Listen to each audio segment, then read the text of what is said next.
be your dying words? Well, if they are my dying words, then so be it.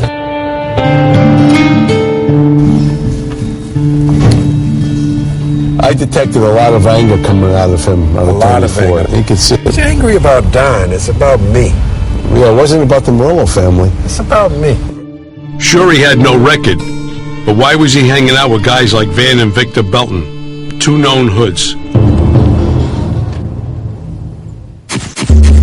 As we started digging up more info on Ford's background, we discovered that when he had moved to El Paso from Detroit, he started slinging coke and hanging out with the wrong crowds. What I really want to find out is about when Tony Ford took the witness stand. Getting prosecutors to talk to us about a death sentence case is usually tough. Most guys weren't convicting themselves on the stand. It's interesting, but I don't know. I beg to differ with that. If he wasn't inside the house when it happened, I don't know how he could convict himself. That's probably why he took the witness stand. But this time we got more than we bargained for. Marilyn Mungerson and Chris Bradley are the DAs who prosecuted Ford. What convicted Tony Ford? I think what convicted Tony Ford was his total lack of remorse about what happened in that home. There was no empathy for the family, no feeling whatsoever, other than him crying, saying, I don't want to have to suffer the consequences of what happened that night. He just was inconsistent. He made himself guilty as a party, number one. And two, then he was inconsistent, I think, to the jury. He did not look truthful. Do you think Victor Belton is involved in this in any way? If suppose that clothes come back that he wore the evening his brother was arrested, and there's blood from that family on his clothes, how do you feel about, should he be executed, Tony Ford? I would be very surprised if that DNA testing came back and showed that he was at the scene. Do you think there's doubt there? No. I have absolutely no doubt. I couldn't have tried a death penalty case if I had any doubt. Oh, really? We also got to talk to Louis Aguilar, the DA who prosecuted Van Belton, whose perspective on Ford's role in fate was very clear. I have serious reservations about the death penalty. But in this particular case, I have no reservations. Never have, never will. Tony Ford is the shooter. He's a cold-blooded murderer, and he deserves to die.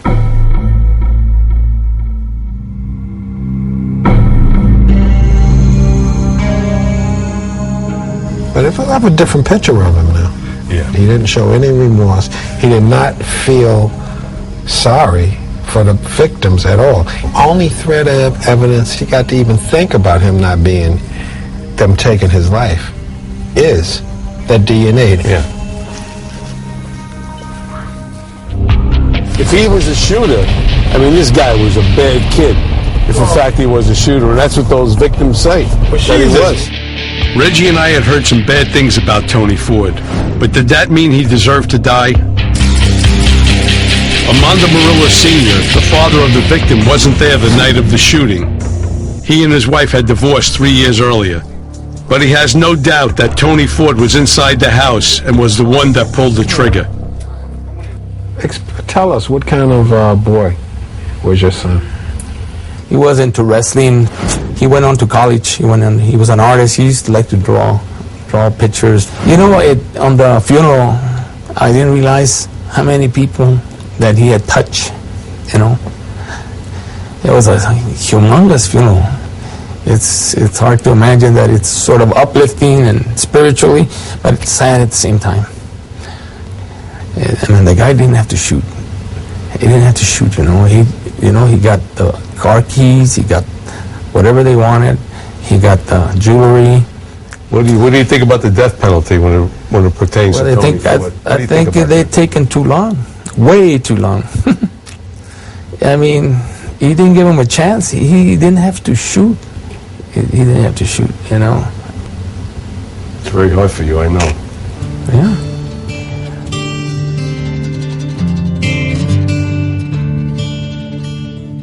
His daughter calls him. It's unbelievable what happened in his In the house. neighborhood, they came in and just kicked the door down. Could have been the wrong house, could have been the right house, but they came here. I think it was the right house. The right house, but the wrong people. Drug money. Shooting the girls, man. Drug money, Jerry. I know. Drug money. Man, like he said, they didn't have to shoot. They didn't have to shoot. They had the guns. They had the guns. Sick bastards. Scumbags. By this point, Reggie and I had pretty much made up our minds about Tony Ford.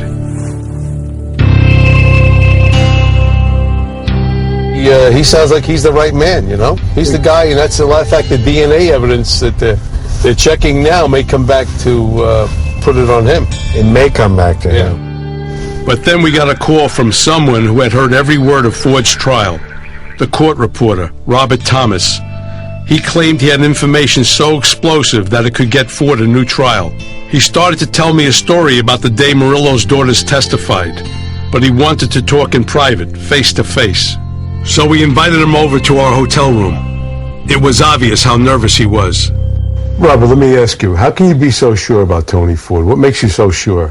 I know you took all the evidence, you heard all the testimony, and your job as a court reporter is to type everything up. You see everything. Every piece of evidence has to go through you. Why are you so sure about this guy? I think the identification was flawed. It was the morning of trial. We were 15 minutes away from walking into the courtroom. And the prosecutor on the case, one of the prosecutors, brought the two girls around to the side of the courtroom where we enter, the judge and I, where we enter, and said, I want you to look in the door and look at him and tell me, does that look like the guy that night that pulled the trigger? And I saw that and I said, well, wait a minute. Why on the day of trial is this going on? Why is this happening right here in front of me? I couldn't believe it. And those two girls looked in the door and they took their time and they looked at each other and they looked back at Tony and they said, it might be. You kidding me? It might be. How did you You feel? heard that. I was standing 4 feet away. How did you feel when you I was saw crushed. that? I was crushed because I thought, boy, this surely isn't protocol for, entering a trial when a man's life is on the line. This surely isn't the right way to ask a victim if they're sure about who the perpetrator was. Since that date, have you ever seen anything like that happen here in El Paso? Never. Never since that day? Never. And I've reported right around 500 jury trials to this date. I've never seen anything that egregious before or since. This one you took real personal, didn't you? I did. It's the only one. It's the only one. That's the only case I would even get choked up about.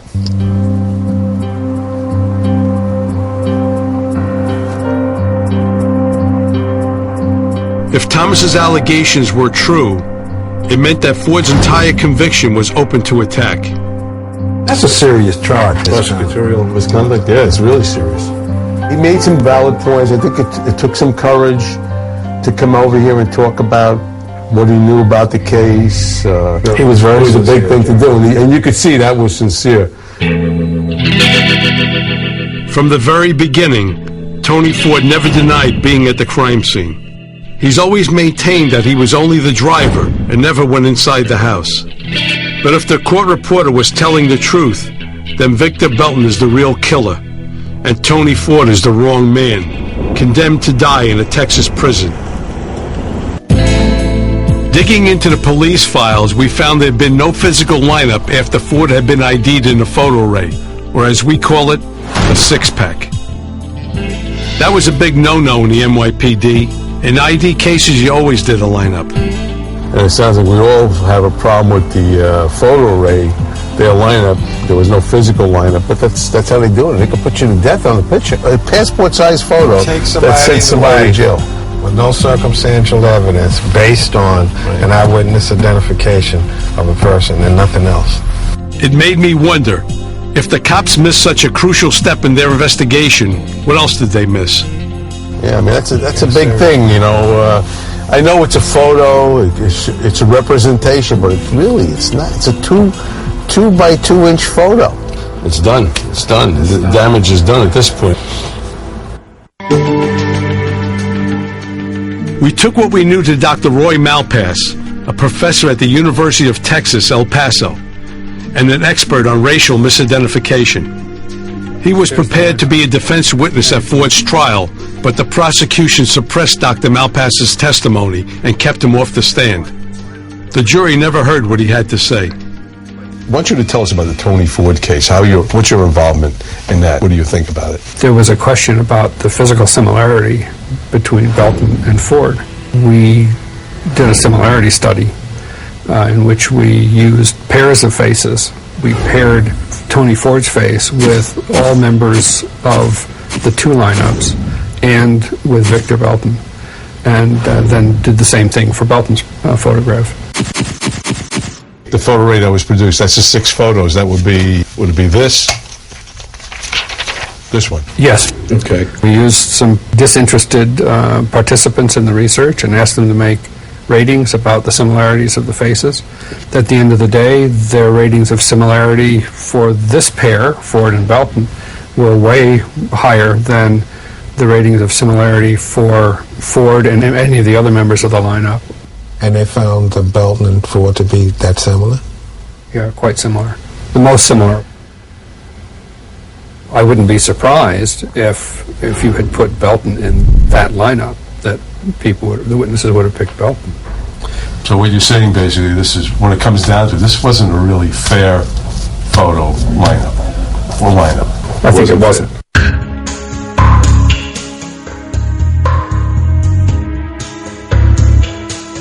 I think that was a great misjustice that he didn't testify. From what I gather from it, that photo lineup, or as he calls it, lineup, could have been a little fairer. It should have been fairer. Well, you and I, we admittedly have problems with the photo array because we felt there should have been a physical lineup. It's about fair because you don't want to convict or put the wrong man on death row. That's what it's all about. Among the numerous court records we had reviewed was an affidavit signed by Marvin Dodson, a friend of Tony Ford. Dodson claimed that Van Belton asked him to tell the police that Ford had admitted to the crime. We went to find Mr. Dodson. Hi. Hey, how are you today? We wanted to talk to Marvin Dobson. He's not here. When do you expect him? I don't know where he is. When's the last time you saw him? About a month ago. All right. But we found out that he had skipped town. After all these years, word on the street was that he was afraid that Van Belton might still come after him. We tried again to get a sit-down meeting with Van Belton in prison, but our request was denied. Van Belton doesn't want to talk to us. Oh. I said, no surprise. We were kind of figuring that anyway, you know? But he's convicted of. I guess he figures by talking to us may implicate his brother, and he doesn't want to do that. He's already in jail 14, 15 years. He can't change us. He can't change us. No, so that may be another reason, you know? He's just being cool. We later found a surprising explanation for his unwillingness to talk. He recently became eligible for parole. That would mean if he got out soon, he'd had served only a fifth of his 75-year sentence. Since Van wasn't going to talk, we had only one more stop. Victor Belton, the alleged Tony Ford lookalike whom Ford claims pulled the trigger that killed Armando Murillo. Little did we know the wild goose chase we were about to embark upon. Do you think Victor's going to get arrested? This is what I see. They wanted me and my 2 sons. They wanted us in jail or dead.